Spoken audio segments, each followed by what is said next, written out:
Dan Lebitard, host of the Dan Lebitard Show with Stu Gatz, one of the best, most popular podcasts. The Dan Lebitard Show with Stu Gatz, available on YouTube and wherever you get your podcast. The Dolphins going to have a new quarterback next year, Dan?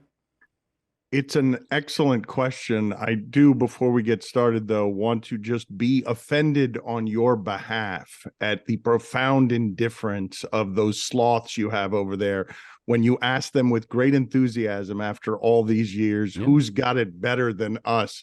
And they belch out something that has no passion in it, nothing. Like if everyone's got beer and barbecue on a Friday as part of the work experience, as if everyone's got pigs in a blanket provided by Dan Patrick. You asked for them to show you some enthusiasm, and they just belched out some mediocre exhaust. I know. You're right.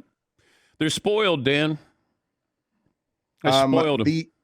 The Dolphin fan base has been waiting. This has been an all or nothing season. They went all in. They traded draft picks, gave up salary cap space. They've got the best quarterback rating from someone this young since Marino at quarterback. When Tua is healthy, he has been numerically a quarterback who has been overwhelmingly good. Like in the Mahomes category, you could say it's system, you could say it's coach. And I've never seen a situation like this, Dan, in all my history covering sports, where this quarterback is hugely polarizing nationally. The Dolphins have been a regional team for 20 years. Nationally, he's the most polarizing quarterback in the league. And you really can go from statistically, he's the best, to, oh, I don't trust him at all. I don't trust him against San Diego. I don't trust him against San Francisco. And against Green Bay, when I need a game at home, he's throwing 3 interceptions in the fourth quarter that he doesn't remember because his head is not right. It is the whole franchise is built on popsicle sticks. Like, they have to make a decision, because the most important thing is having value at quarterback. It's not just having a great quarterback, but it's having him so cheap that you can put all the pieces around him in a salary cap age, the way the Seahawks did when they were building around Russell Wilson. And you just don't know with this guy. You just don't know. And I'm talking about brain chemistry, doctors, whoever it is you talk to, franchise leaders. You just don't know if he's playing an inherently violent game, and these things get worse as you go. They become easier to have the more often you go, and he doesn't seem to fall right. He gets ragdolled a lot. It's not a good answer, Dan, because I'm supposed to give you a gas bag answer that knows, but I think in the Dolphin organization, they're scared about not knowing the answer to that question. But could you see a scenario where you keep Tua, think he's scheduled to make under $5 million, and you bring in Tom Brady? Well, the most underreported story, I thought, in America's most popular sport last year was, hey, Brady's totally conspiring. And also, by the way, no, Dan, it's amazing that this happened quietly. It's just amazing. Boston got legitimately mad at Tom for only thanking Tampa Bay without realizing it's because he wasn't retiring. And the only thing that changed all of that, again, is a lawsuit where the coach leaves because he's saying that the team is racist. That's the only thing that ended up making that all go sideways. So Stephen Ross is desperate. Stephen Ross is a laughingstock, one of the worst owners in the history of South Florida sports, because he has taken what was the winningest franchise in sports, the Miami Dolphins, and he has turned it into a team that has not been relevant in any way this century. He's in his 80s. He is used to winning. He is not used to being laughed at. So I would not put any form of desperation past him. I don't know what the relationship still is with Tom Brady and the other people around the Dolphins, but it's kind of perfect that they ended up losing a draft pick and not even getting Tom Brady, just with flirting with Tom Brady. And now they find themselves in this super weird position at quarterback, where you have more faith that Tom Brady can play a healthy season at 46 than Tua can at 24. How many concussions do you think Tua had this year? I mean, it's almost impossible to answer. He had the one that we remember the most. I would remind people that Kenny Pickett had 2 this year. I would remind people that the center for the Buffalo Bills, Morse, has had 6 in his career that are documented, and he just came out of the concussion protocol. But Tua has the one that scared us. Before Damar Hamlin, Tua had the one that made all of us talk about, like, well, wait a minute, I haven't seen splayed fingers in front of the face with seizure symptoms. That's not something that I've seen. And then in the next game when he comes back, I've got my entire crew on our show worried when he's in the open field, just worried, just scared when he's in the open field because of how we've been talking about this.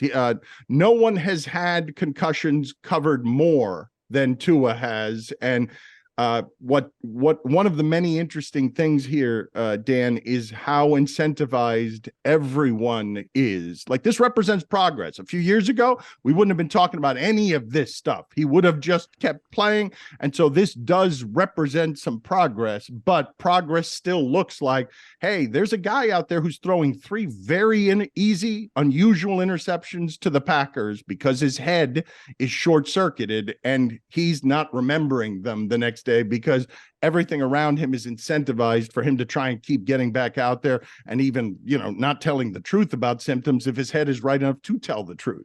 Talking to Dan Le Batard, host of the Dan Le Batard Show with Stu Gatz, available on YouTube and wherever you get your podcast.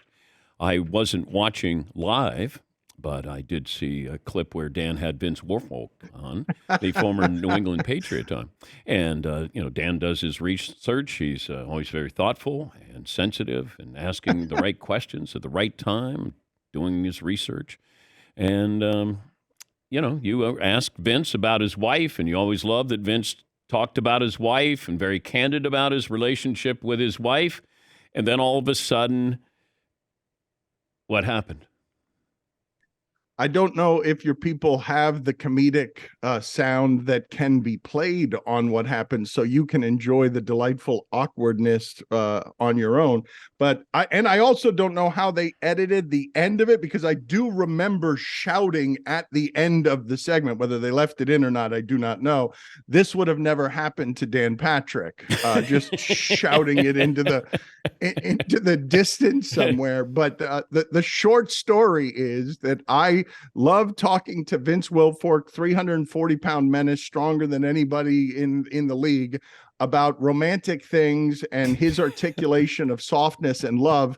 And the way he talks about his wife is really beautiful. Unfortunately, I was unaware that they divorced a few years ago. The look on everybody's face, including the producers, who probably realized they maybe didn't do as much research as they needed to. And then Stu Gatz breaks the tension. He tries to, clean up the spill in aisle 6 there. Wow. The look on your face, you were stunned when all of a sudden Vince goes, Bianca and I didn't make it. Yes, and he starts talking about his other. And Dan, he got married in 2020. It wasn't like October of 2022. Look, this was a breach and a failure in a number of different ways. It could have gone worse, but only if he had told me his wife had passed away, which is what I was worried about. But the look that you saw on my face, and we do love when these moments happen on our show and we can sink fully into the awkward disrepair. But the look that you saw on my face wasn't merely, oh my God, how unprofessional of me and how awkward this is, but because I sort of associate this jolly, big, giant man with romance, the look you also saw on my face was the heartbreak of, oh no, love has died. Not just it wasn't his wife that died, which that fear came over me. It's just love. It's love has died.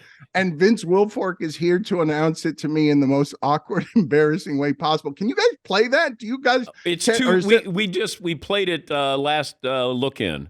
It's a little too long now to play, but we played it about 20 minutes ago. But when all of a sudden, I mean, you set it up and you're waiting for that great answer. And, Yes. it's a big wind up. It's a full wind up, not from the stretch position. Bianca and I didn't make it, and but it's not. It's funny for a number of different reasons, but that phrasing is perfect. Like if they didn't survive an airplane crash, we did not make it. This love you speak of so eloquently, Dan. I'm sorry to inform you that it died 3 years ago, and I've replaced it with another. Vince lost 100 pounds and a wife. I need you to help me though. Like, what are the? I really did shout that at the end of that episode, whether they ended up putting it in or not. I shouted, "This never would have happened to Dan Patrick." So I ask you now, as a pillar of professionalism, as an exceptional interviewer, what are the greatest rookie mistakes that an interviewer can make? Because I would also argue there has not been a better or more memorable interview moment from a Vince Wilfork interview in his entire Hall of Fame career, because of what happened ends up being wonderful because we can mock ourselves. But what are the mistakes, that you have made that feel like that, which I doubt that you have, or mistakes that you know to avoid because you're too savvy? Well, I like to have an idea of the answer before I ask the question. And it's not a pre-interview, but I like to at least have a thought of what I'm going to be asking you. And really, it's just kind of the bare bones of knowing who his wife is, her name, and how long they've been married. If I'm going down this road, Dan, then I've got to go, okay, he's been married to Bianca. They got married, blah, blah, blah, blah, blah. Because if you do your research, you're probably going to find out that he got remarried in 2020. Yeah. If that research had been done, yeah. But you almost asked a damn good question. But if you did ask that question, the question was really good, but he screwed up the answer. He's the one that got divorced, Dan. Well, and the marriage. He's to blame for. Yes. It was purposeful. I will say this part was purposeful. I'm not going to say the whole thing was purposeful, but I did want to start there because as an interview technique, I don't need to explain to you, let's get this guy talking about something away from football that he's also passionate about, something that he doesn't mind talking about, to see if we can soften Vince Wilfork up for later in the interview. Unfortunately, the softening is not the softening. One of the things I love, Dan, I don't think your producers would react this way. For all their indifference about the pigs in a blanket, all my producers leapt into action to laugh at me. Yeah. Like they one of them was described as the guy on a submarine that's sinking, that immediately rushes to whatever it is the emergency sonar stuff is, because he's been trained for this scenario all his life. Like they just jumped in with the ability to mock me instantaneously. Well, I would be concerned, as I'm reading the body language on this video, 3 of your guys are on their phones. They're not even listening to you do the interview. Well, no. If you notice in the back, Billy Gill, the anarchist among us, the evil cat among us, what you will notice is he's not generally listening. He's pointing here and there until he hears the mistake. Then all of a sudden his headsets are on and he flies in to tell Stugotz, we've got a maximum mock here immediately. Like you see him jump into action, like at the fire station when they still slide down the poles again. You see him, he wasn't doing his job before then, but then he realized, this is a good place for me to do my job. Would you have blamed your producer on the air? Oh, no, it's just whatever it is that ends up with me being mocked the most is going to be always the funniest, but it was Chris Cody's fault. Yeah, of course. Great to talk to you. It's always good seeing you, Dan. Thank you, buddy. We'll talk. All right. I owe you a phone call. You're terrible. You're terrible. I love you too. I love you too. You can't be busier than me. You cannot. I love you too. Good seeing you. I owe you a phone How call. many kids do you have? How many kids do you have? Your kids are grown. Kids are grown. Thank you, Dan. Dan Le Batard, busiest man. I leave phone messages. I'll hear from him 3 weeks later.